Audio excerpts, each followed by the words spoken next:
ब्रह्माण्डस्य ज्ञानाञ्जनशलाकया चक्षुरुन्मिलितं येन तस्मै श्रीगुरवे नमः।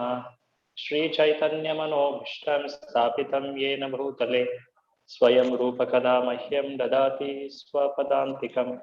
वन्देऽहं श्रीगुरो श्रीयुतापदकमलं श्रीगुरून् वैष्णवांश्च श्रीरूपं साग्रजातां सहगणा रघुनाथान्वितं तं सजीवं साद्वैतं सावधूतं परिजनसहितं कृष्णचैतन्यदेवं श्रीराधाकृष्णपादान् सहगणा ललिता श्रीविशाखान्वितांश्च। नमः ॐ विष्णुपादाय कृष्णप्रेष्ठाय भूतले श्रीमते भक्तिवेदान्तस्वामिन्निति नामिने। नमस्ते सरस्वते देवे गौरवाणी प्रचारिणे निर्विशेषशून्यवादी पाश्चात्यदेशतारिणे। नमो महावदन्याय कृष्णप्रेमप्रदायते कृष्णाय कृष्णचैतन्य नाम्ने गौरत्विषे नमः। हे कृष्ण करुणा सिंधो दीनबंधो जगत्पते गोपेश गोपिका कांत राधा कांत नमोस्तुते। तप्त कांचन गौरांगी राधे वृंदावनेश्वरी वृषभानुसुते देवी प्रणमामि हरिप्रिये। वाञ्छाकल्पतरुभ्यश्च कृपा सिन्धुभ्य एव च पतितानां पावनेभ्यो वैष्णवेभ्यो नमो नमः। जय श्री कृष्ण चैतन्य प्रभो नित्यानंद श्री अद्वैत गदाधर श्रीवासादि गौरभक्तवृंद। हरे Krishna Krishna Krishna Hare Hare Hare Ram Ram Ram Hare Hare. Hare Krishna. Happy to meet all devotees. Today I am not joining on laptop. If any devotee could share the screen for reading shlokas and purport, it will be good. If, one of the devotees. Share it from. Yeah, it could be Veda base or the website. Veda base. Yeah. So we will offer the prayers before reading. Prapanna parijataya stotravetraikapadaya Jnanamudraya Krishnaya Geetamritaduhe Namaha. Okay, so we are in the section that is 1, 2, 3, third section, fourth section, I believe. Yeah, we are in the section, fourth section of second chapter. The first section in the second chapter was about the last reason of Arjuna, that is indecision, and then he surrendered. And then from there Lord Krishna started speaking different grades of philosophy for addressing different reasons of Arjuna. So can someone tell what all we have seen so far addresses which argument of Arjuna? Yes. Sir, Lord Krishna, as Guru, condemns his not fighting. So which argument Krishna presents for Arjuna's?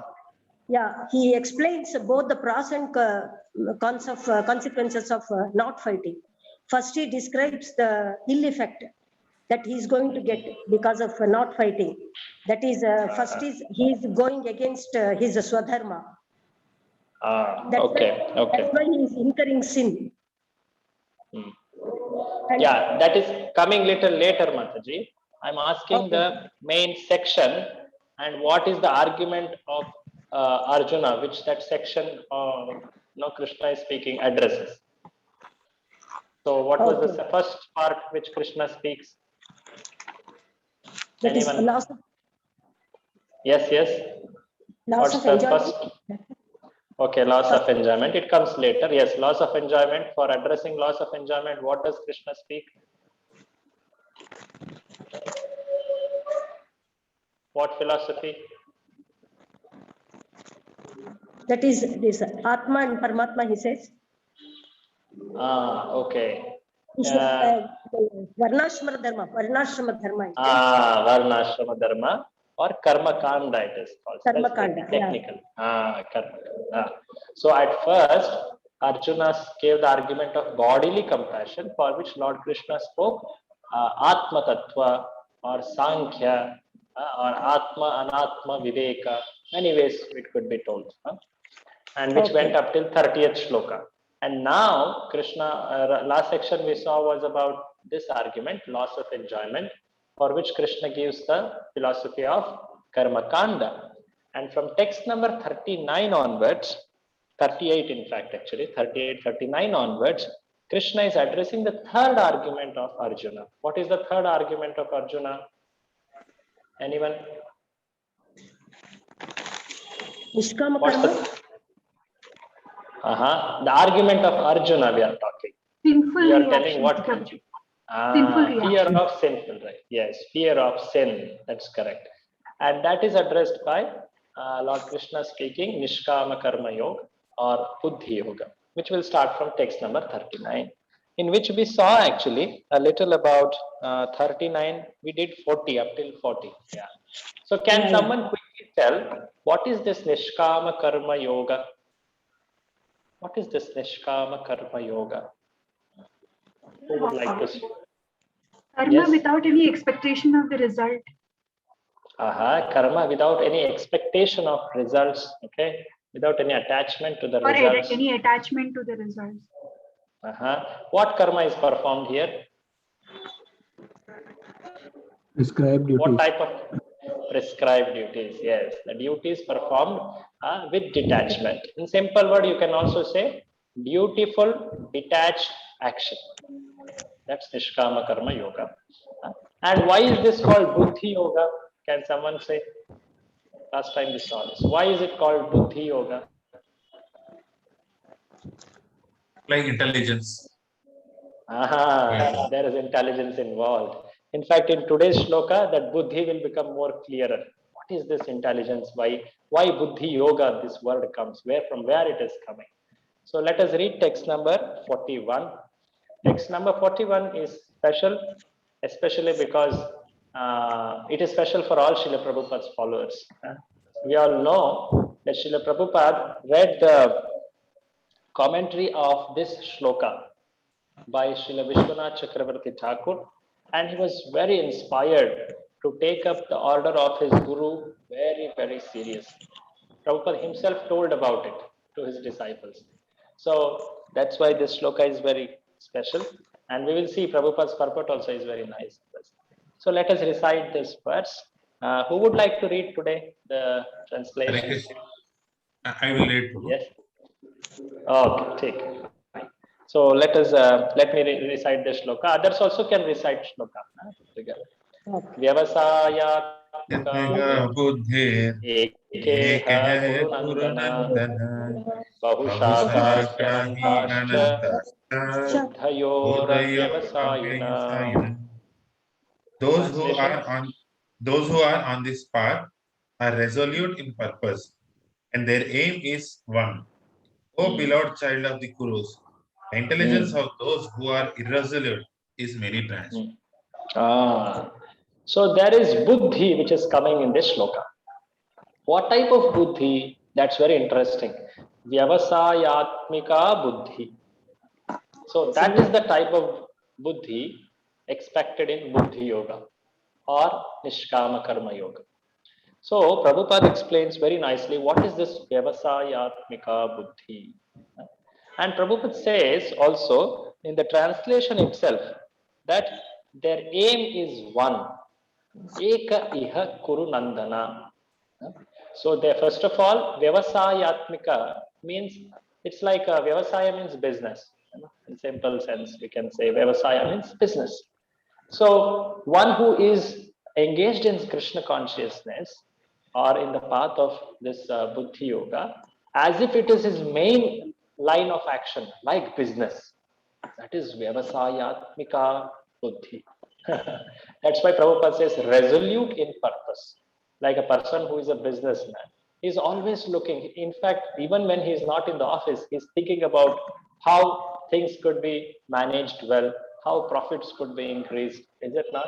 Similarly, a person in Buddhi Yoga, he's always thinking how he can advance well, how he can take steps to not fall prey to the lower tendencies. So this is the intelligence, and this intelligence is very much praised. So in the stage of sadhana, intelligence is the guiding force, not mind. Intelligence is the guiding force, because mind is attached to something which is not conducive for Krishna consciousness. That's why intelligence is needed. And this intelligence has to be guided by Lord Krishna or his representative. And that is why Prabhupada in this purport, he mentions about following the orders of Guru, which is nothing but following the orders of Lord Krishna, which is nothing but engaging with Vyavasayatmika Buddhi. No? So let us see the purport, few lines. I will read them. Very nice purport.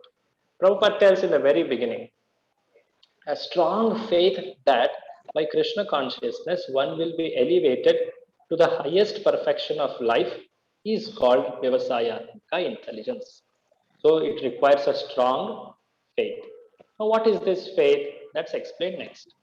Faith means unflinching trust in something sublime. Again, faith means unflinching trust in something sublime. This faith is actually the entry for pure devotional service. And this faith is an initial faith in the sense that a person has come to the point that, okay, devotional service is the ultimate path. Lord Krishna is the ultimate worshipable object, and my engaging in his service is my ultimate occupation. That is the faith, initial faith, which is needed for pure devotional service. Okay, and from with this faith, he embarks into ahead next called sadhu sangha. This is the gradual path which takes one ahead. Now I am talking again. I tell this is the entry for pure devotional service. Now, when a person is newly entering into devotional service, then the faith needed is, okay, here are some nice good people. Here is some nice process. Let me go and at least try to practice. This is initial faith. There is some attraction which has developed, and that's why there is likeliness to come and to take to devotional service. That's the initial faith. But here the faith described is for pure devotional service, unflinching faith. That's why that word is used. And the next aspect mentioned is something sublime. What does this mean, sublime? Can someone explain? What does sublime mean? Something sublime. What does that mean? Yes. What is sublime? Something of higher order, or something of higher order, or which is spiritual in nature. Yeah, something of higher order. So. Correct. Very good. Something which is not consciously coming, Prabhuji, which is like underlying, like talk about sublime meditation and all, which are like very transcendental and unknown or unconscious, subconscious waves. Yes, correct. Very nice, well explained. Sublime means something which is not easily understood in a gross way or in a material way. Simple example is, we may know this statement called word called sublimation. In the science subject, you may have heard this word called sublimation. What it means basically is there are three states: solid, liquid, and gaseous states. In the chemistry, they say any object either in solid, liquid, or gaseous state can transform from one state to another. But if something takes from solid to gaseous state, which is usually not found, that is called sublimation. Simple example is camphor. You may have seen camphor, which happens. It just sublimates. Because if something, say suppose some ice cube we have kept, it just melts little, and if the temperature is increasing, then we may see evaporating. So you may at least see the trace, Is it not? Some trail is left out. So you may make it, okay, there is some change. But in the camphor or something like that, you may not even notice what happened suddenly. There is a disappearance. Is it not? So sublimation means something which we cannot perceive grossly. This is something which is supramundane. They call this word also. So faith in something sublime, not something which cannot be perceived by senses. So that is called Shraddha. Shraddha is, this is what is Prabhupada defines Shraddha. Actually, this is Chaitanya Charitamrita's definition. Shraddha Shabde Vishwasa Kahe Sudrudha Nischay. What is that Sudrudha Nischay? Krishna Bhakti Kaile Sarva Karma Krita Hoy. When one practices Krishna Bhakti, then all the other activities are performed. That's the faith which is for pure devotional service, which we should develop. And in the association of such people of faith, we develop that faith. So Prabhupada later says, very nicely, ahead you can, one little ahead you can see, Vasudeva Sarvamiti Sa Mahatma Sudurlabha. A person in Krishna consciousness is a rare good soul who knows perfectly that Vasudeva or Krishna is the root of all manifested causes. The example is given of watering the root of the tree. One may say, I'm watering at the root. How is it that some fruit or some leaf which is in the top of the tree getting nourished? It may not be making sense, not indirectly. Or someone may say, how is it that just by putting food into the stomach, all my limbs of the body are getting nourished? Or in the similar sense, the argument is made, how is it that just by serving Krishna, I please everyone? This is the sense made. This is the example. In the Bhagavatam, this shloka comes. So Prabhupada gives that example here. If Krishna is satisfied by one's actions, then everyone will be satisfied. So service in Krishna consciousness is best practiced under the able guidance of spiritual master, who is bona fide representative of Krishna. Little below, one should accept the instruction of bona fide spiritual master as one's mission in life. And that's why Vishwanath Chakravarti Thakur's famous prayer, which every day morning we all sing, Guru Vashtaka. The last stanza of it is quoted here. Yasya prasadad bhagavat prasado, yasya prasadad nagati kutopi. So Prabhupada was very inspired by this particular poem of Vishwanath Chakravarti Thakur, which basically says one should hear, one should chant, one should remember not just about Krishna, but about the instructions of Guru. So starkingly, the instructions of Guru are put forefront. In fact, a disciple feels that these are my lifeline. If this following the instructions of Guru is not there, then I will be spiritually dead. That emphatically Vishwanath Chakravarti Thakur says. In fact, in this shloka, which is there also, Yasya prasadad bhagavat prasada. If I will serve him, if I please him, then Krishna is pleased. Bhagavat prasada. If I don't please him, then what is the hope left? Na gati kuta api. There is no hope only for a person to advance spiritual. That's why Prabhupada makes that famous statement. The secret in advancement in Krishna consciousness is, anyone please complete it? The secret of advancement in Krishna consciousness is satisfaction of spiritual master. So when one tries to satisfy spiritual master, please him, that is the secret of one's advancement. And to the degree one tries for this, to that degree he advances. Not by performing activities expertly, not by learning about philosophy with great logic and expertise, speaking wonderfully or something. But it should basically be done in the mood to serve Guru, especially following the instructions of Guru. So that will make one advance. So one should chant Dhyayan Stuvam Tasya.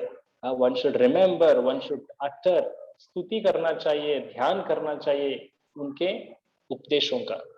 One should do such remembrance and meditation on the instructions of Guru.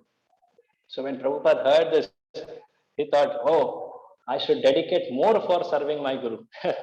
And that's when he decides, especially this happened in 1950 around. Yeah, when he was almost taking to Vanaprastha order. And you will see that he does so much after that, especially the Jhansi episode comes and he takes sannyas eventually. Many things happen after that. So this is that pivotal verse which Srila Prabhupada treasured it.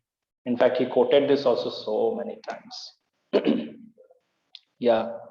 Now, after telling this Vyavasayatmika Buddhi, now Lord Krishna will tell that one should be careful about something which disturbs Vyavasayatmika Buddhi. What is that? Naturally, the question will come. What is that? What is that which affects Vyavasayatmika Buddhi? What stops one from engaging the Buddhi like this is told in the next 2 verses. In fact, few more verses after that. So let us recite that.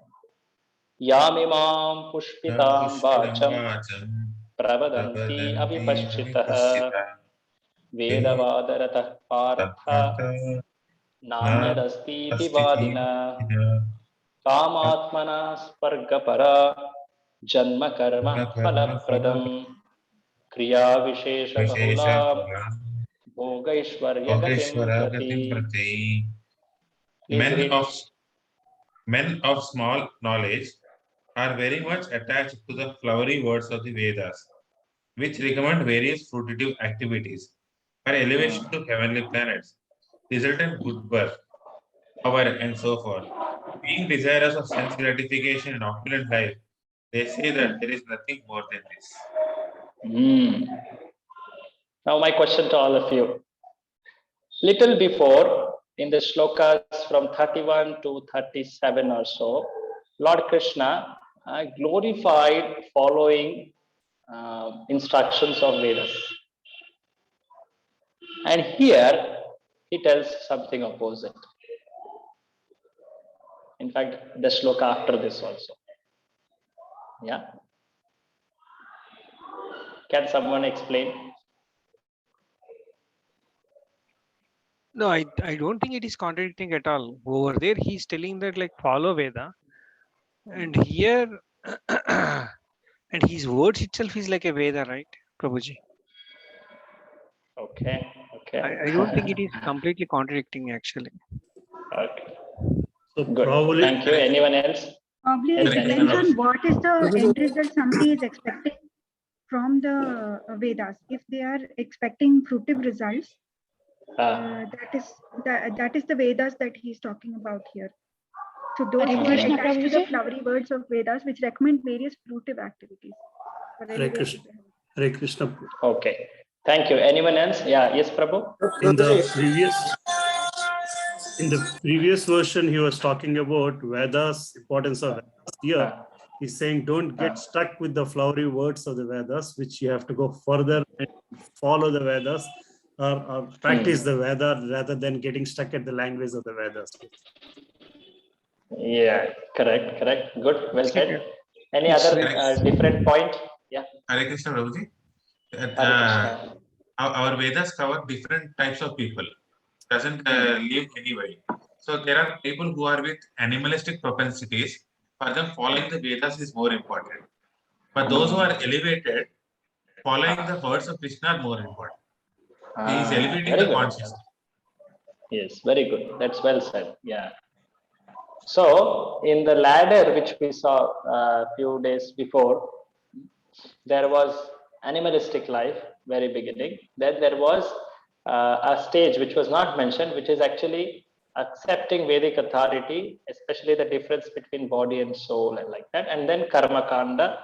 Then there was Sakama Karma Yoga. Yeah. Can someone help me? What was there ahead? Nishkama Karma Yoga. Nishkama Karma Yoga. Jnana Yoga and Ashtanga Jnana Yoga. Ashtanga Bhakti Yoga. Yoga. Bhakti Yoga. Yeah. And Bhakti then Yoga. Bhakti Yoga. Correct, Bhakti Yoga. So here, when someone sees from below, says from animalistic life, then Karma Kanda has to be praised. It is higher in the ladder. But now Arjuna, Krishna is speaking something about Nishkama Karma Yoga, which is way above Karma Kanda. And from there he is speaking and telling that you actually are fit for Nishkama Karma Yoga, Arjuna. Why are you getting stuck at Karma Kanda level? He's in fact instructing all of us through that. So it is a hierarchy. We should always note this. It's not just black and white, but it's a hierarchy. And there are different instructions and there are different qualifications. The qualifications, according to that, there are instructions.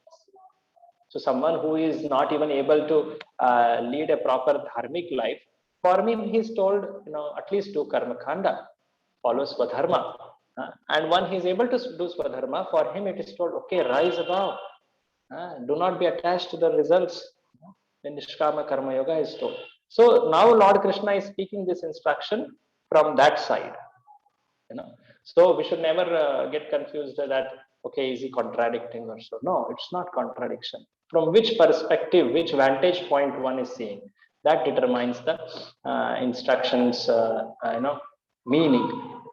So Lord Krishna here is telling that, hey Arjuna, what the word is used here is Partha. Vedavada Ratha Partha. So this Vedavada Ratha had come in Ishopnishad. In that famous shlokas distinguishing so-called knowledge. What else? Then there was, you remember this? Avidya, yeah. Vidyayam Ratha. So-called Vidya, Avidya, Vidya, there was 3 shlokas which were very differently explained in every. So there Prabhupada gives Vedavada Ratha, if you remember carefully. So Srila Prabhupada here explains Vedavada Ratha means someone who is attached to the externals of Vedas. वो वेद का वाद करता है, उसमें रथ है, but he does not understand the purpose of Vedas. And what are this? Why one is condemned or one is not appreciated if he is attached only to the externals of Vedas? Because it is like flowery words. The flowers are very attractive, but they are at the same time of poisonous trees. Let us see this Prabhupada's words little below in the purport. People in general are not very intelligent. The very beginning in the purport. Due to their ignorance, they are most attached to fruitive activities recommended in Karma Kanda portions of Vedas. They don't want anything more than sense gratificatory proposals like heavenly enjoyment, wine and women, material opulence, all these things. So that's why Vedas tell about sacrifices for elevation. Yeah. A little below, Prabhupada says, it is very difficult for such inexperienced persons to be situated in determined action of Krishna consciousness, as fools are attached to the flowers of poisonous trees. Without knowing the results of such attractions, unenlightened men are attracted by such heavenly opulence and sense enjoyment. Basically, the promises given in Karma Kanda portion. So, there are many descriptions of promises which Vedas say, if one does this sacrifice, what will one attain? If one does this charity, what will one attain at this period of time? All that is explained.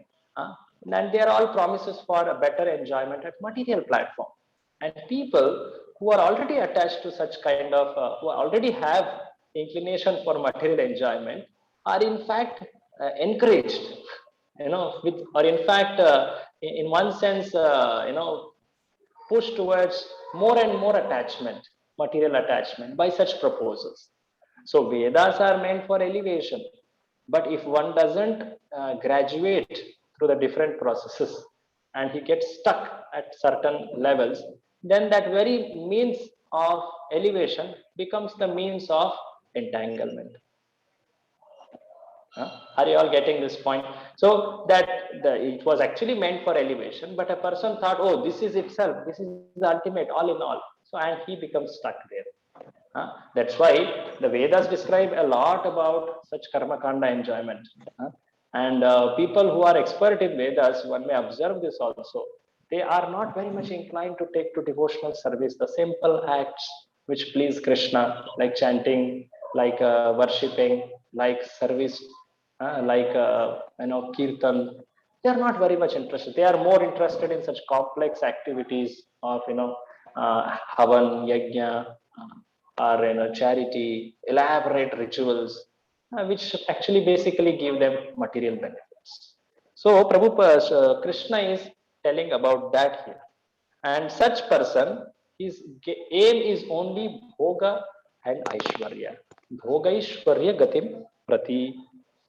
And next shloka, Lord will tell what happens if one is attached to bhoga and aishwarya. That's explained in the next shloka. Bhoga aishwarya prasakta taya pahrita chetasam vyavasayatmika buddhir samadhau na vidhiyate. In the minds of those who are too attached to sense enjoyment and material opulence, and who are bewildered by such things, the resultant determination for devotional service to Supreme Lord does not take place. So when a person becomes attached to bhoga and aishwarya, bhoga means enjoyment, aishwarya means opulence. In one sense, basically both can be categorized or put under material enjoyment. When one becomes attached to them, prasaktanam, then his chetasa, chetasa means the good consciousness, is apahrita, it's kidnapped, apaharan, kidnapped. And what happens by that? Vyavasayatmika buddhi na vidhiyate samadho. So that's why the buddhi does not become sthira or vyavasayatmika. Vidhiyate. Matlab, it doesn't become fixed in the purpose of the yoga, samadhi. So in the path of yoga, there is a sense of purpose and there is a sense of urgency. Both are necessary. We need to know why we are doing what we are doing, and we need to also know how intensely one should do. The sense of urgency. Both are necessary. When a person receives Bhakti Lata Bij from Shri Guru, then he has to protect it from so many other desires from enjoyment, which also will try to compete with Bhakti Lata Bija. And sometimes they look very much like the Bhakti creeper. They are the weeds of enjoyment. One should guard against it. So here Prabhupada tells that samadhi means fixed mind. You see this purpose. What does samadhi mean? Samyak adhiyate asmin atma tattva yathatmyam. Basically, it means that one is fixed in atma tattva, that is samadhi. So when the mind is fixed for understanding self, it is said to be samadhi. But samadhi is not possible for people who are in material sense enjoyment, bewildered by such temporary things. They are more or less condemned by the process of material energy. So as we practice devotional service, we need to keep redefining, reinstating in our purpose. Like every day morning when we come in front of our deities in the homes, we greet the deities by chanting Kurvashtakam, which says what? The very first line says how the temporary nature of material world is, how it always puts one in misery. Whether happiness or distress are ultimately separating us from Krishna, and that's why they are misery. Samsara dava nadalita. And as we chant these verses, we are actually getting reinstated in our purpose. We are becoming dedicated to follow the instructions of Guru, to practice devotional activities with that purpose. At the same time, we also need a sense of urgency. You all know that story of Kailash. We all say that. You all know that story? In Chaitanya Charitamrita, it comes the story of Kailash, who always postponed. He told, yes, Narada Muni, I will take to it. Just now my sons are growing. Yes, Narada Muni, my sons are just got married. They don't know how to manage their property.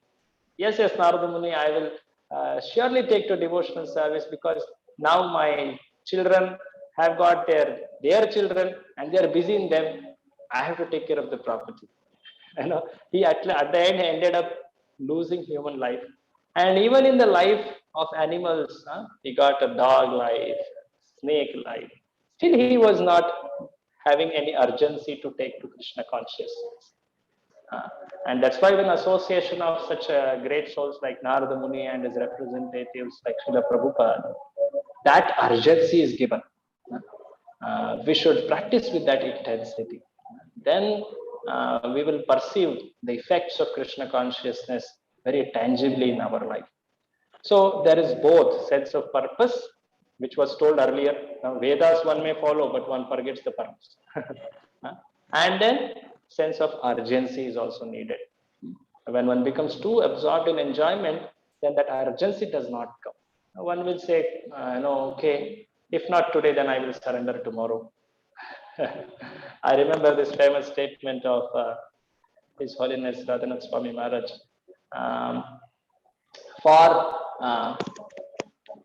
For a karmi or a materialist, Maya tells,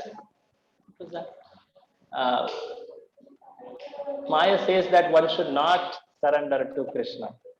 But for a devotee, Maya allures by making him postpone his surrender to Krishna. So that's the way Maya traps. So one should understand and associate with such sincere Vaishnavas, take with that urgency. That's very important. Bhoga Aishwarya Prasaktanam Apaya Apahrichesam. So one may have enjoyment around, one may have opulence around, but one should not be attached. That's the essential point here. So next shloka tells little more about what is the flaw in getting attached to Vedas. Traigunya Vishaya Veda Nistraigunyo Bhavarjuna Nirdvango Nitya Sattvasto Niryoga Kshema. The Vedas deal mainly with the subject of three modes of material nature. O Arjuna, become transcendental to these three modes. Be free from all dualities and from all anxieties for gain and safety, and be established in the self. So the Vedas, though given by Lord, they deal with the subject of three modes. This is very important to know. And this is explained in the Vedas itself. Just like, Puranas, it is told that there are certain Puranas which are in Tamo Guna, certain in Rajo Guna, and certain of them which are in Sattva Guna. And similarly, the Vedas also give instructions in these three modes. They try to elevate a person, at least make him fix it to dharmic life according to that. But, O Arjuna, this Buddhi Yoga is transcendental to these three modes. Nistraigunyo Bhava. You should also become transcendental to these three modes. Leave these realities. Fix yourself in spiritual existence, Sattvastha, and Niryoga Kshema Atmavan. So this word Yoga Kshema is coming. Very famous word in Gita. It comes twice. Once here and once somewhere ahead. Any of you know? Very famous verse comes about Yoga Kshema. Yogakshemam vahamyaham. Ananyas Chintayanto Mam Ye Jana Paryupasate. Again. So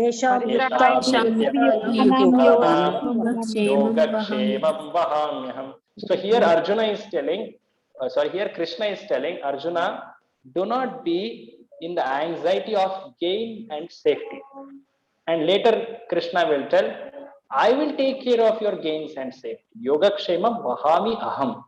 So here he is telling, you don't be attached for yourself, for your gains and safety. I will take care of it. Later he will say. So he is assuring Arjuna. You all know that famous story which comes of a great devotee called Arjuna Acharya. When he read that verse, Yogakshemam Vahamyaham, he doubted. Is it that Lord personally comes and does all this yoga and kshema? He takes care of fulfilling the needs of the devotees. He takes care of what is lacking in the devotees. Really, I doubt it. Maybe he will send someone. He will do it through his energies. And he doubted, and he did a strike on that. He used to draw a line about it, and then he went for his afternoon's bath. And surprisingly, two boys came to the home carrying all the grocery. The wife of Arjunacharya was surprised. Who are these? They are told that we are disciples of Arjunacharya, your guru, your Patideva, and he has sent all this grocery, and it was given. And they also showed some mark on their back, which they told that Arjunacharya has done it. And then she was very surprised that how could her kind husband do this. She told them, please be seated. They went inside, they did something, and they left the house, both of them, one blue and one white colored boy.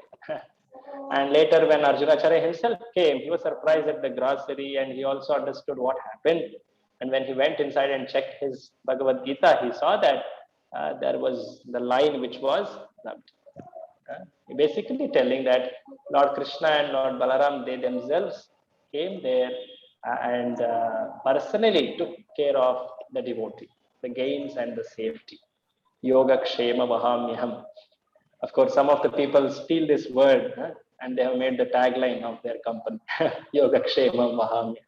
But it actually belongs to only Lord Krishna. The LIC people have stolen it. Yoga Kshema Vahamyaham. But anyway, so here Krishna is telling Niryoga Kshema Atmavan. Do not be in anxiety for your personal gain and safety. One should rise above the Vedas, because Vedas promise so much for one's personal gain and safety. Do not be attached to that. Rise above it. Rise above these three modes. So Prabhupada says in this purport, you can see in the purport little below,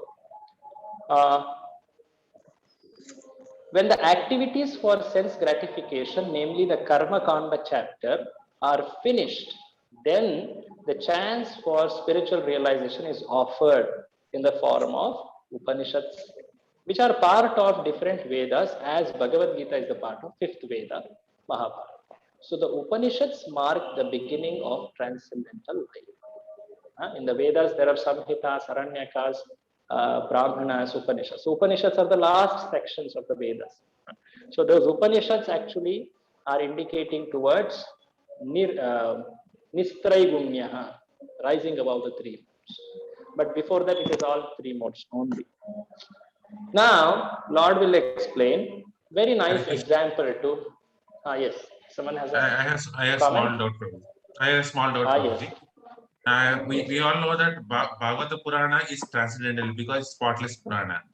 It is beyond the three modes. But Bhagavata Purana is categorized in the mode of goodness. How do we understand? You're right. So it's good. It's nice you told. So the description of these 18 Puranas, which Purana is in which mode, is given in, which Purana? I'm not remembering it. I think it's Linga Purana or Padma Purana. I'm not sure. One of the Puranas. Shiva has given this categorization. I heard it. Yeah. So that Purana it is written. So at first Vyasadeva compiled all the Puranas, including Bhagavad Purana. Later he became dissatisfied. Okay, and then he received the instruction of Narada Muni, and that story of which comes in Bhagavatam, that you have not glorified Lord Krishna properly, and so you exclusively glorify him. That's when Vyasadeva recompiles Bhagavad Purana. Okay, and there you find these shlokas which say that dharma projita kayita votra paramo, let all these cheating religions be banished or kicked out. And there it says that how it is giving pure goodness, Shuddha Sattva. So what earlier Vyasadeva compiled in Bhagavad Purana was not filled with the pure descriptions about Lord. That's when after he received the instructions of Narada Muni, it was recompiled, and then that is what is available to us which is considered as Paramahamsa Samhita. Paramahamsa means something which is above all the three. Okay, so yes, it is described like that because the sequence of compilation we have to see. Is that clear, Prabhu? Yes, Prabhu.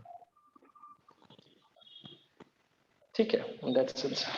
And sometimes such descriptions are also there to keep confidentiality of the knowledge. that explanation also we hear. So only an acharya unveils that pure knowledge that way also. Okay. Now, in the text 46, Lord will explain a simple example to make us understand how following Buddhi Yoga is superior to following Vedas, means the Karma Kanda rituals. He explains with the help of a very nice example. Any other devotee would like to read translations from here? Yes, Prabhuji, I will read.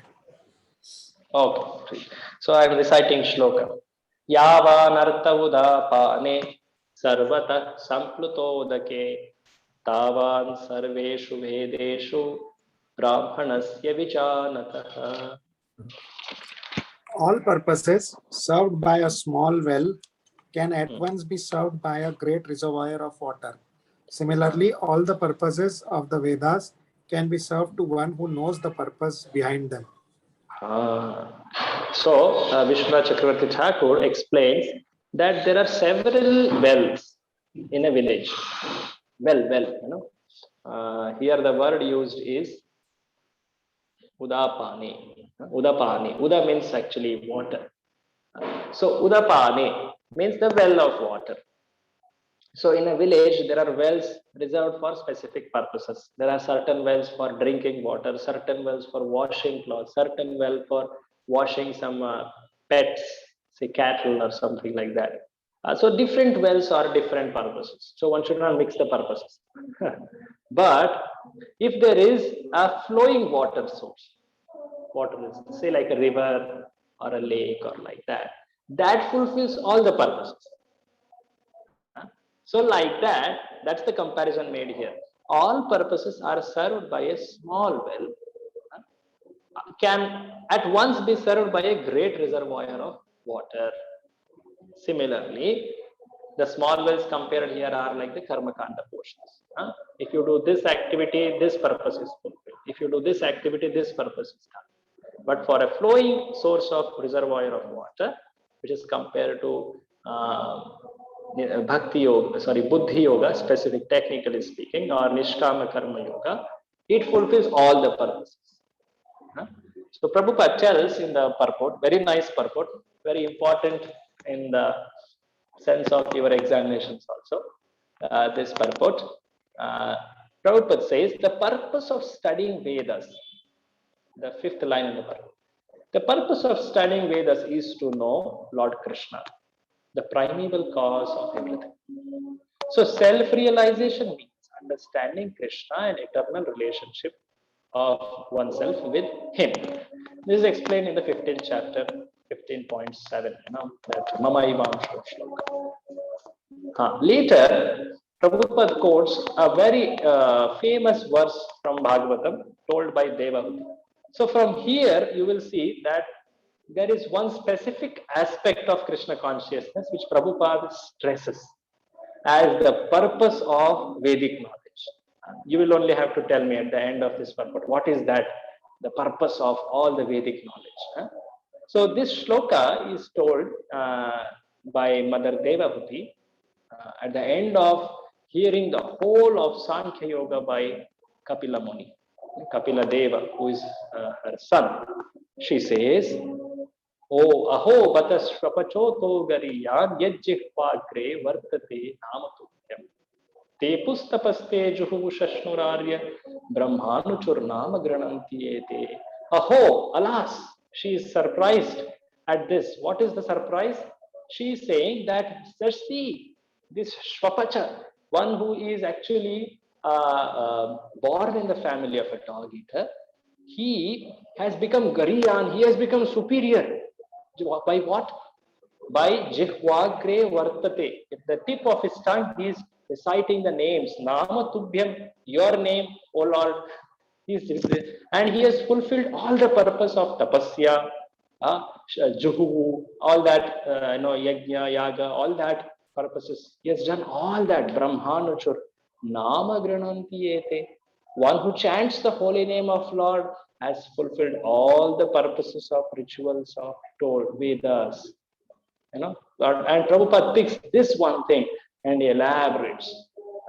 See, Prabhupada, when he went to West, he told himself that I had two things which gave me success. One was I had firm faith on the instruction of my Guru. Second was I had firm faith on the power of holy name. He did not tell that he was a scholar of Bhagavatam. He had written so many books. Of course, he had done that, and that is true to his merit. But he himself told these two are his strengths. His power, his faith on the instruction of his Guru, and his faith on the power of holy name. And you will see wherever there is an occasion, opportunity, Prabhupada shows that. Earlier we saw about Guru's instructions, and now we are saying the second one, the power of holy name. And here it is. One must be intelligent enough to understand the purpose of Vedas without being attached to the rituals. And one must not desire some better quality of material enjoyment. It is not possible for people of this age, common man in this age, to follow all rules and regulations of Vedic rituals. Nor is it possible to study all the Vedanta Upanishad. It requires much time, energy, knowledge, resources to execute purposes of Vedas. Time, energy, knowledge, resources, which is hardly possible in this age. The best purpose of Vedic culture is served, however, by chanting the holy name of the Lord, as recommended by Lord Chaitanya, the deliverer of all fallen souls. So Prabhupada quotes that famous incident when the famous Vedic scholar Prakashananda Saraswati sees Chaitanya Mahaprabhu dancing in the streets of Benares, Varanasi. He's surprised. Are you are a sannyasi? You should study Vedanta. Why are you dancing like a madman, sentimentalist? Then Chaitanya Mahaprabhu told, this is my instruction. This is the instruction given to me by my Guru. And when I chant it, when I follow it, I naturally become mad. So Chaitanya Mahaprabhu expresses this. And Prabhupada says that here. He did so and he became ecstatic like a mad man. In this age of Kali, most of the population is foolish and not adequately educated to understand Vedanta philosophy. The best purpose of Vedanta philosophy is served by inoffensively chanting the holy name of the Lord. Inoffensively chanting the holy name of the Lord. So Vedanta is the last word in the Vedic wisdom. And the author and knower of Vedanta is Lord Krishna. And the highest Vedantist is not someone who says, let's merge into some impersonal light. You are God, I am God, everyone is God. No, he is the great soul who takes pleasure in chanting the holy name of the Lord. That's the ultimate purpose of Vedic mysticism. So what is the aspect which is highlighted here as the purpose of all the Vedas? Chanting of the Very holy obvious. name of the Lord. Chanting the holy name of the Lord. So that is very evident, Prabhupada's purport, so striking. Okay. Now, here Lord will speak. Okay, after telling all this, Arjuna, what you should do, you should do according to this shloka. What you should do is Karmanyevadhikaraste ma phaleshu kadachana ma karma phala heturbhur ma te sangostva karmani. Please read. You have a right to perform your prescribed duty, but you are not entitled to the fruits of action. Never consider yourself the cause of the results of your activities, and never be attached to not doing your duty. So there are four essential things in this shloka, very famous shloka, which even anyone born in India, they quote this shloka, karmanya vadikaraste, karmanya vadikaraste. But the meaning of it, Prabhupada explains so wonderfully in the very translation itself. The first part is, you have a right to perform your duty. Karma is your adhikara. Karmani eva, that's the only adhikara of yours. No, not others. What are the other things? Your claim is not on result. Ma phaleshu, that's the second aspect. Ma phaleshu kadachana. At any time, you cannot claim results, because you are not the one who is making the results happen. You are only the performer, doer. You are one element out of the 5 elements of action. Lord will tell that later. But point is, you are not the claimant of results, because ma karma phala hetur bhur, because you are not the cause of action, results of action. That's the third aspect which Lord says. Oh, then why to perform action? If I am not the cause of action, if I cannot claim if I am not the cause of the results of action, if I cannot take the results of action, then I will not perform. And that's a very natural deduction. People will usually say this, yes, then what is the point in performing? Then Lord says, no. You should not be detached from not doing your duty. Do not have attachment to akarma. Akarma here means not doing your duty. Mate sangostva akarmani. Akarma doesn't mean your devotional service. Akarma means not performing activity or duty. So the 4 aspects are, the first one is your duty, your claim is on work or duty. Your claim is not on result. You are not the cause of the result. At the same time, you cannot say that I will not perform my duty. You cannot be detached from performing duty. One should perform the duty. So Lord has basically, from all the sides, he's addressing Arjuna's thinking, or for that matter, any person in this world, how he thinks.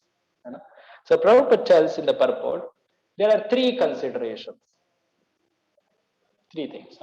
One is called prescribed duty, which is karma. Capricious work. Capricious means something which is not prescribed, something which is against prescription, which is vikarma, you can say it. And third is inaction. Inaction here means akarma, but not in the sense of devotional service. Inaction means passive, not performing any action. Matlab, someone does right action, someone does wrong action, someone who doesn't do any action. In that sense, it is explained here. So Prabhupada tells that prescribed duties means duties.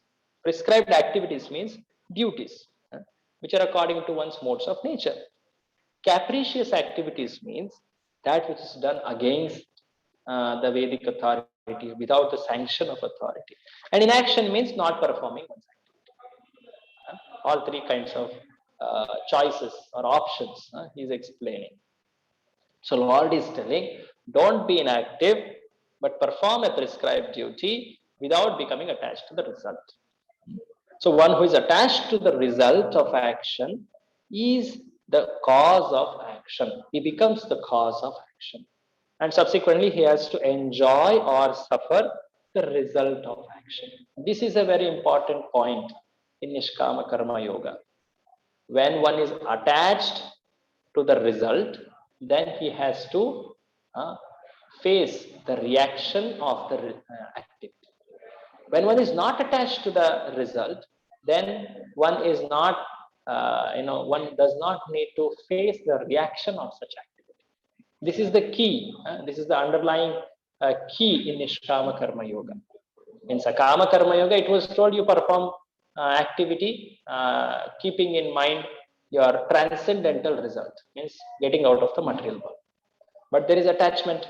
in Sakama Karma Yoga to the results. Now in Nishkama Karma Yoga, the person understands, oh, if I am attached to the results, then I have to face the reactions of the work, good or bad, which will keep me in this world.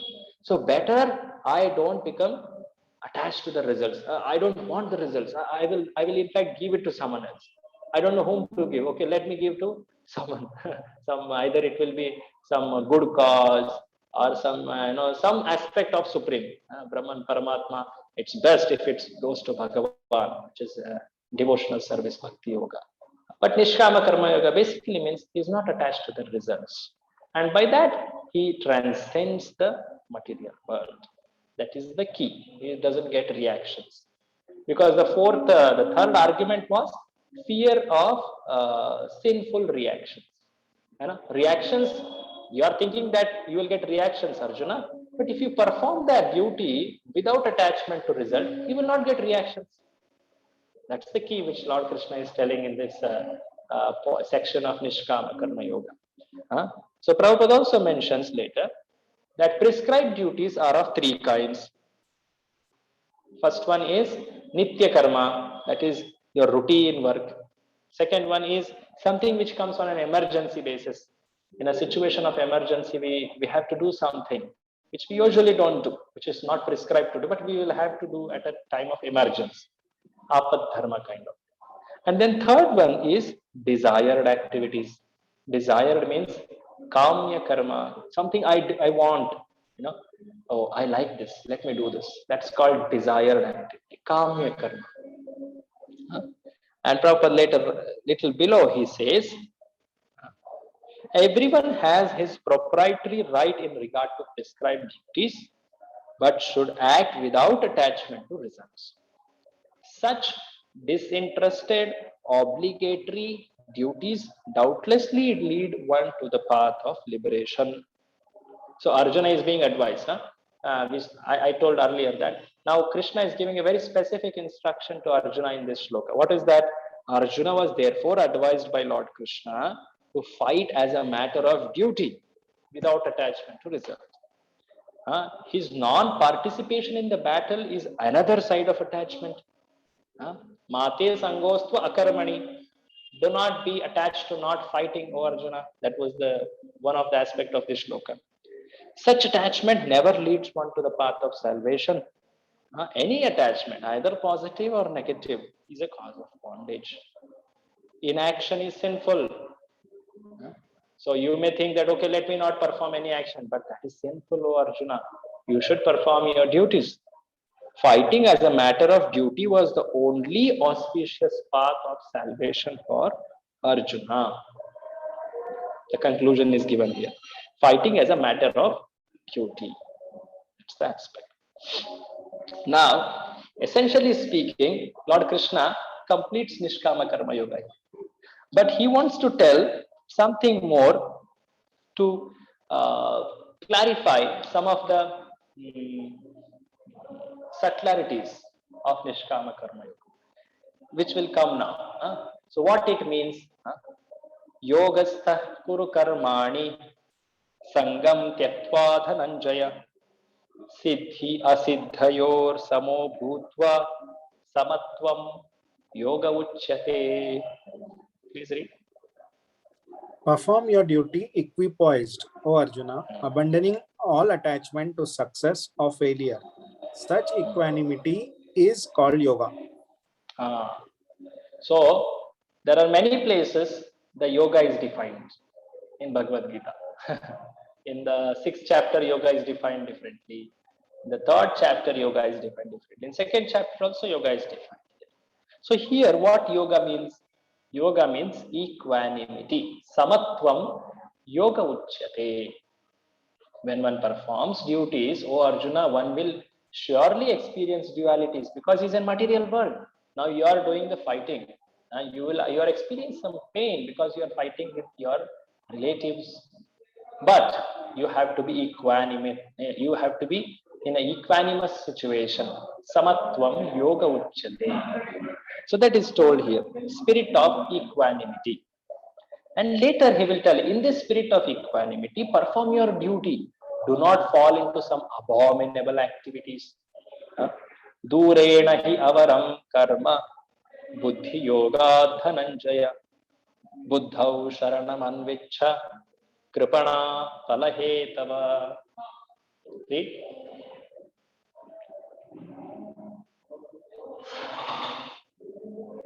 Yes. Oh Dhananjaya. Sorry. Sorry, Prabhuji. Oh, Dhananjaya, keep all abominable activities far distant by devotional service, and in that consciousness, surrender unto the Lord. Those who want to enjoy the fruits of their work are misers. Oh Dhananjaya, you are one who claimed lot of wealth when it was required for Rajasuya Yajna. That's why your name became Dhananjaya. Now you claim inner wealth. Do not be Kripana. Trying to claim the results of action. Do not be a Kripana. You are possessor of great wealth, possess inner wealth. Like that Arjuna is told by Lord Krishna. So this shloka is important because there is a mention here of avaram karma. Avaram karma means inferior work. Avara or abominable. There is para avara. In Sanskrit there is word para avara. Para avara. So avara means something inferior. So here Lord is telling that keep abominable activities far distant by devotional service. That is Buddhi Yoga. Basically Buddhi Yoga is translated as devotional service. Prabhupada writes below, except for work in Krishna consciousness, all activities are abominable. Such a bold statement. Except for a work in Krishna consciousness, all activities are abominable because they continually bind the worker to the cycle of birth and death. So you all know that famous story Bhaktisiddhanta Saraswati Thakur says, the cow dung in our villages, they may put it, Varani they call it, on the walls.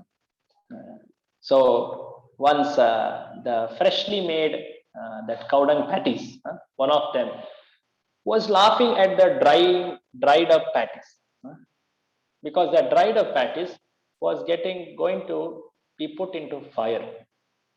Usually they put for making fire come, is it? So that fresh cow dung patty was laughing at the dried patty, not knowing that it will become dried patty in some time. The point which Bhaktisiddhanta Saraswati Thakur says is, whether it is fresh or dried, both are going to be put into fire. Similarly, whether it is pious or sinful, both kind of reactions are going to keep us bound in this material world. In one sense, except for Krishna consciousness, all activities are entangling or abominable, avaram karma. So one should therefore never desire the cause of work, phala hetava. Everything should be done in Krishna consciousness for satisfaction of Krishna. So here the word is used called kripana. Kripana. What does kripana mean? Less intelligent. Less intelligent. Okay. Kanjus. Yeah, that's a very nice. Kanjus or miser. Yes. Kripana means he has a lot of wealth, but he doesn't use that wealth, or he doesn't let others use the wealth. He has a lot of wealth. Like Makki Kanjus, as about, we say so many things about Kanjus.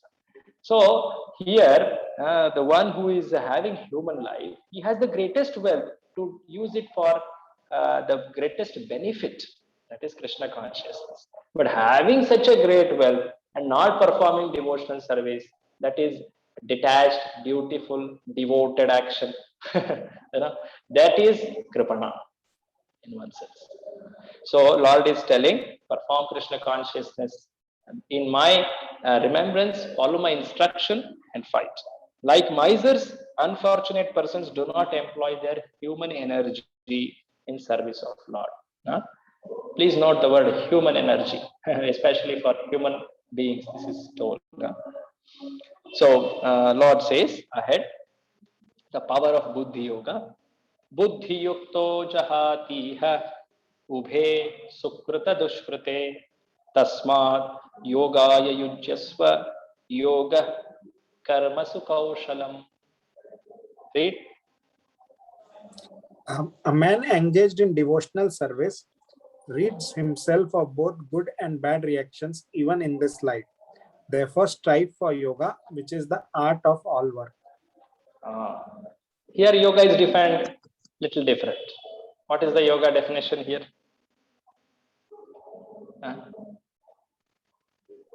Yoga karmasu kaushalam.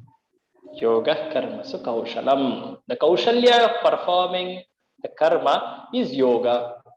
Means basically connecting every karma to the supreme cause is the kaushalya, the art. Hare Krishna, Hare Krishna. Yeah. So the connection to supreme, every work should be connected to the supreme. That is an art. That's the kaushalya, which is called yoga. Yoga karmasu kaushalam, art of all work.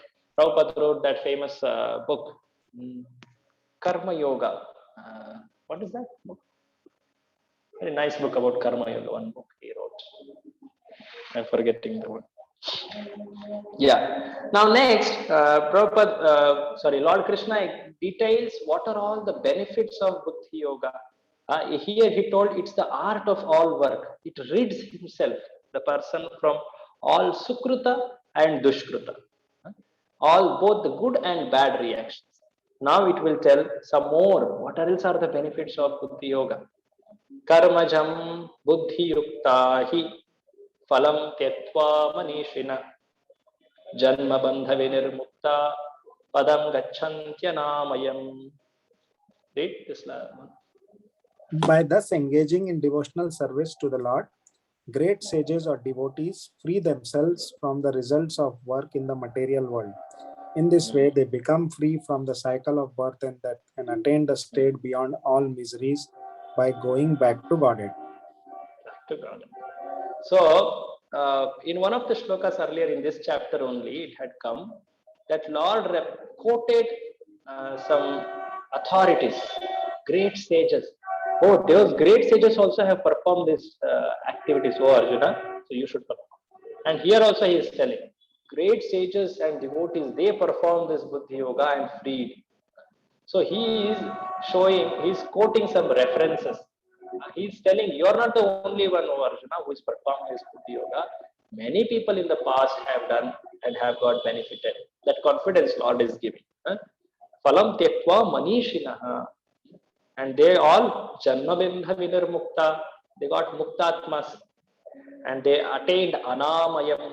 Anamaya is an interesting word. In fact, Prabhupada picks this word and elaborates the whole purport. Anamaya. Amaya means disease. Amaya actually means misery or disease. That's why sometimes you will see some clinics with the name Niramaya. So Amaya means basically disease or misery. So here Lord Prabhupada writes in purport about what is the nature of this material world and what is the nature of spiritual world. The nature of material world is Amaya and spiritual world is Anamaya. That is fully free from all miseries. And for that he quotes one nice shloka from 10th canto of Bhagavatam, which is told by Brahmaji, which says that at every step there is misery in this world. Padam padam yad vipadam natesham. It is a bhavam buddhi. It's an ocean of misery. So in such an ocean of misery, if one takes the shelter of Vatsapada, Murari, then it becomes so small. The ocean becomes Vatsapada, the hoof print of a calf, because one has taken the shelter of Murari. So basically, Prabhupada says that this world is full of miseries. To know one's constitutional position means to know also the sublime position of Lord. So Lord Prabhupada explains about the position of the devotee, position of the jiva, especially in the material world, And what is the nature of spiritual world, which is free from all miseries? Next shloka, he says that how this knowledge of Buddhi Yoga frees one from bewilderment from Vedic promises. Someone else also can try to read from here. Anyone else would like to read? Shall I read? Shall I read, Prabhuji? Ha, ठीक है. यदा ते मोहकलिलं बुद्धिर्व्यतितरिष्यति तदा गन्तासि निर्वेदं श्रोतव्यस्य श्रुतस्य च. When your intelligence is passed out of the dense forest of delusion, you shall become indifferent to all that has been heard and all that is to be heard. Hare Krishna. So, when your intelligence fixed in Buddhi Yoga, then the moha, kalila, it's a dense, kalila means actually forest. The Vedas promise so many things for future. Sometimes following the Vedas, a person gets lost in that Vedic directions. One very nice example which comes in Bhagavatam is a king who comes in the lineage of Dhruva Maharaj called Prachina Barisha. It comes in Bhagavatam. This king was only told about Karma Kanda Vedic rituals by his teachers. And he was so much attached to Karma Kanda rituals, especially the yajnas for one's material enjoyment, heavenly attainment and all, that he was getting up from one yajna to sit in another yajna. And he had laid out so much of kusha grass in his kingdom. It was full of kusha grass. So much of kusha grass was grown because kusha grass is very abundantly needed for yajnas, the Vedic yajnas. So he had put it, and he would always face the direction of east. Prachi is east. That's why his name became Prachina Barhishat. His name was Barhishat, but his name became Prachina Barhishat because he was always looking towards east. Means he was always doing some yajna after yajna after yajna. He was so attached to them. And Narada Muni, being very compassionate on him, because he had one great disciple, Dhruva Maharaj. And in Dhruva Maharaj's lineage, this such a karma kanda asakta purusha is there. No? So, Prachina Barisha. So he wanted to deliver him. So he came to visit him. And he told him that you are so much attached to this. Do you know what future are you going to get? And he gave that vision of how in future life also is going to be miserable. And then he explained this path of Nishkama Karma Yoga or Bhakti Yoga. Because Prachina Barishat was so attached to this material enjoyment promises, he was in moha. He himself says that. He was in moha, which was bewilderment, which was like a forest. He was lost in that forest of Vedic promises. Promises for better material enjoyment. And when Narada Muni came and he showed the real path of getting rid of this forest and attaining Anamaya Jagat, the spiritual world, then he tells at the end that you are my real savior. You showed me the real purpose of Vedas. So that pastime is especially explained to show the superior nature of devotional service compared to karma kanda. Similarly, you also will see in Srimad Bhagavatam 10th canto, there was one king who was actually cursed to become a lizard, whom Lord Krishna delivers. Any of you know? Any of you know? King Mriga. Yes. King Mriga. Mriga, yes, correct, bro. So why was this king cursed to become lizard? You can explain to all of us. Actually, he was doing the charity of cows. So one day he gave a charity to one Brahmana. The cow happened to return back to the king's kingdom again. So without knowing that he has donated it to another Brahmana, which is against the Vedic rituals. So that's why he was cursed to become a lizard.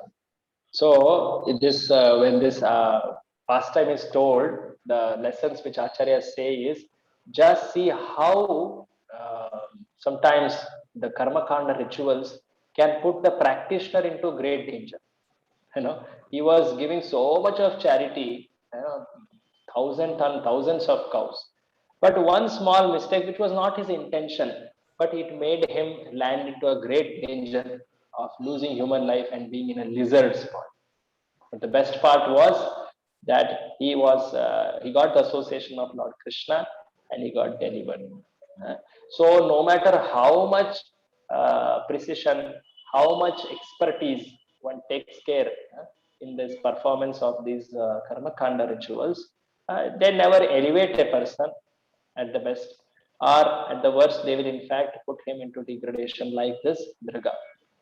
So they are advised at some places so that a person who is in a very inferior position can at least come to a dharmic practice, dharmic life. But one should rise above it. That's the essential instruction.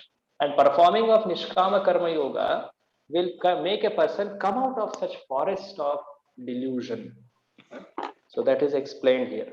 In the purport, Prabhupada quotes one very famous shloka of Madhavendra Puri, who was a great acharya in our life. I will read the translation of it. Very nice shloka. This is Sandhya Vandana Bhadramastu Bhavatu.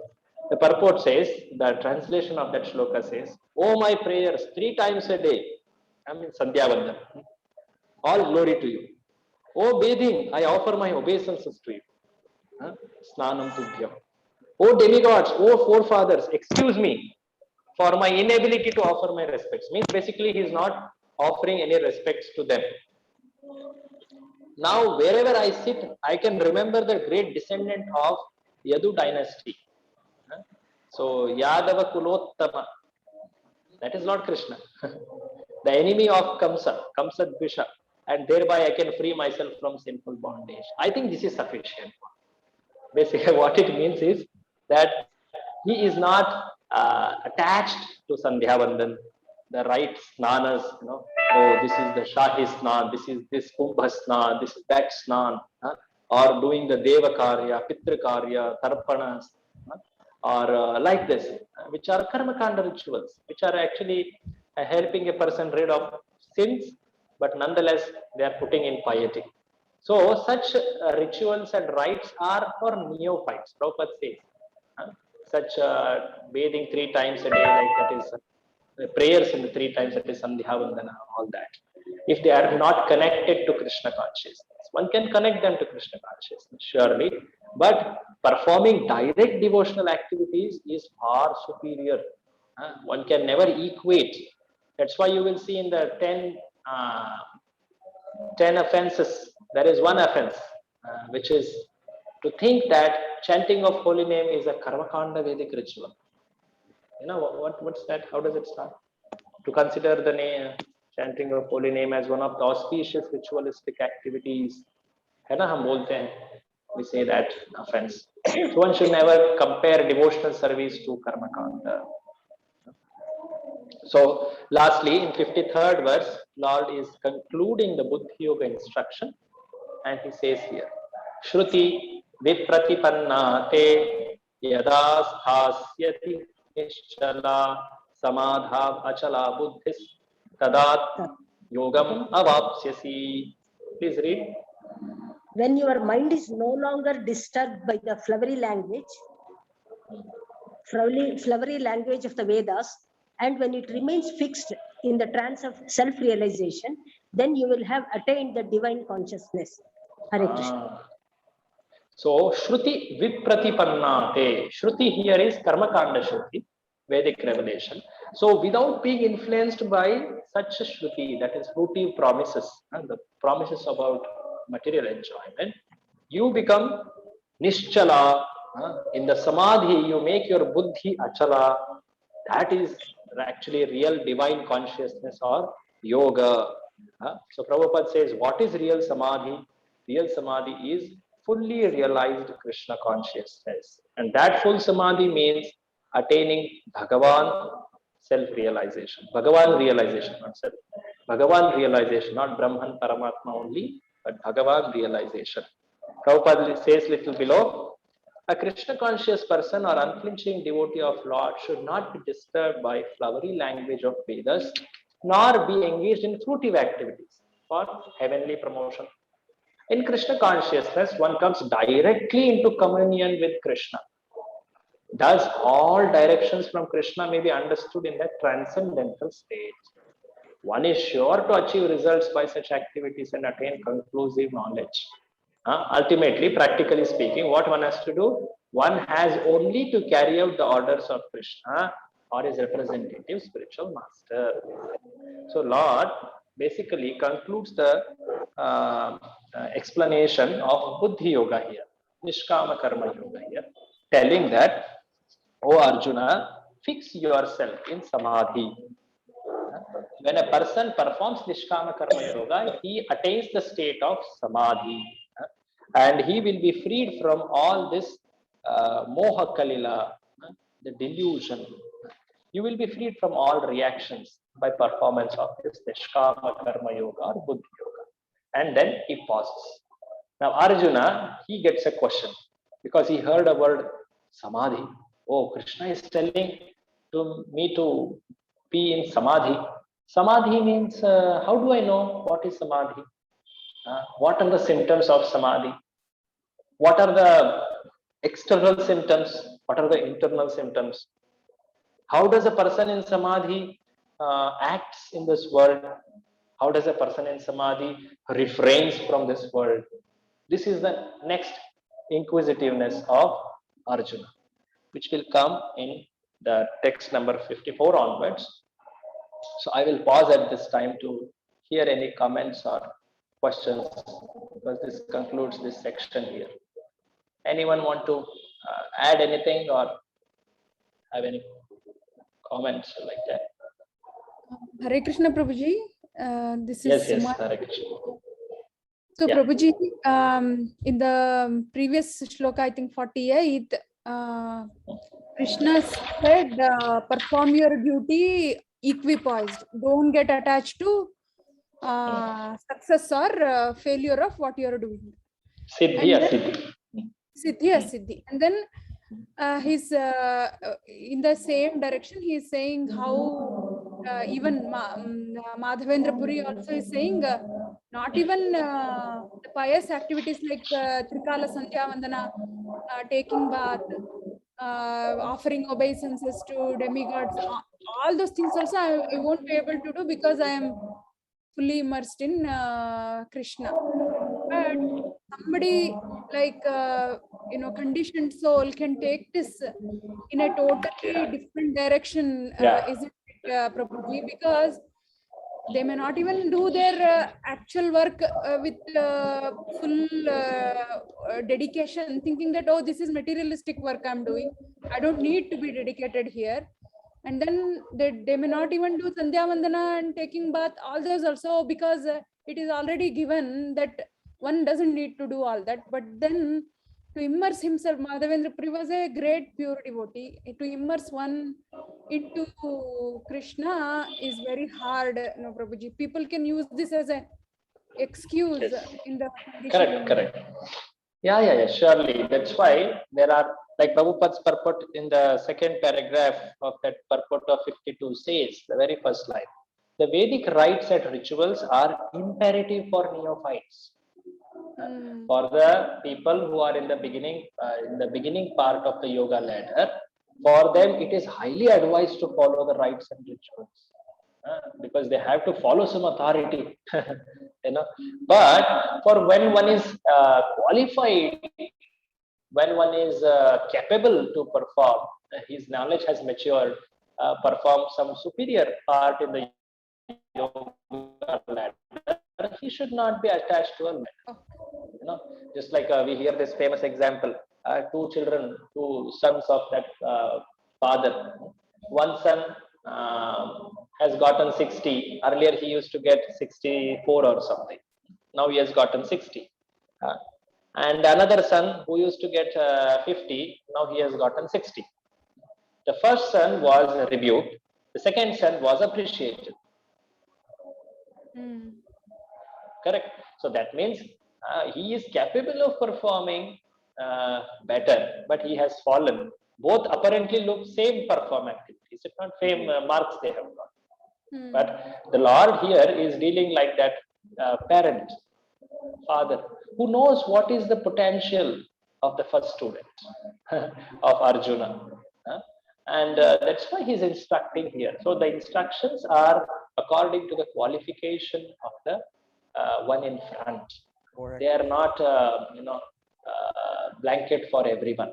One should know the hierarchy in instructions, and one should not falsely assume that, okay, this is my qualification. That's why one should always check back with one's guides or Shiksha Guru. And that is very important. Otherwise, one will in fact, if one accepts rules and regulations which are meant for some higher stage, then one may not able to keep up that vows, become discouraged, not able to follow even the basic duties. He may fall back to some dharmic principle also. It has happened. So the rules and regulations or even the applications of the scriptures are always to be filtered through the instructions of Guru. One cannot just accept directly some part of the Shastra and say, okay, now I will apply this. Because the qualification has to be seen. That's why there is a living representative required. The Shastras, they are giving instructions. They are like Kamadhenu. They are like the Kalpataru. They are giving all instructions. And there are people can get confused there also. So that's why the living representative, he knows what is required for this person. He advises that instruction. So here Madhavendra Puri, when he's telling this shloka, he's not telling it out of one thing I forgot to mention. He's not telling out of disrespect. He's telling it out of not being able to perform those activities because of the intense attraction, intense absorption he has in Krishna consciousness. So that's a higher stage, that attraction and absorption in Krishna consciousness. For a people, for someone who is in the lower platform, for him following these rules and regulations are the way to absorb in Krishna. But for one who is far elevated, for him to engage directly in the smarana, in the kirtana or such activities directly, that is their absorption. For everyone, there is some absorption which is necessary. What is the method of absorption varies according to the qualification of that person. So practically speaking, one should follow the basic instructions of Guru, 16 rounds of chanting Hare Krishna, following regulative principles. These one cannot evade. And above that, one should perform one's duties surely, and as much as possible serve the mission. In that sense, one should take. One cannot shy away from those responsibilities. Is that okay to some extent? Yeah. Yes, Prabhuji. Okay. Thank you. Okay.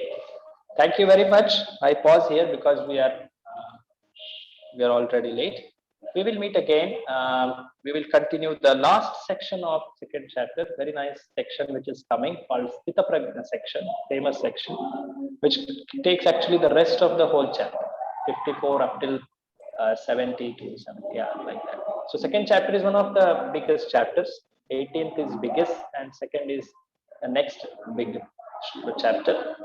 We will try to cover it as much as possible in the next session and further. Thank you very much. Hare Krishna. Srimad Bhagavad Gita ki jai. Srila Prabhupada ki jai. Hare Krishna. Prabhuji. Hare Krishna. Thank you.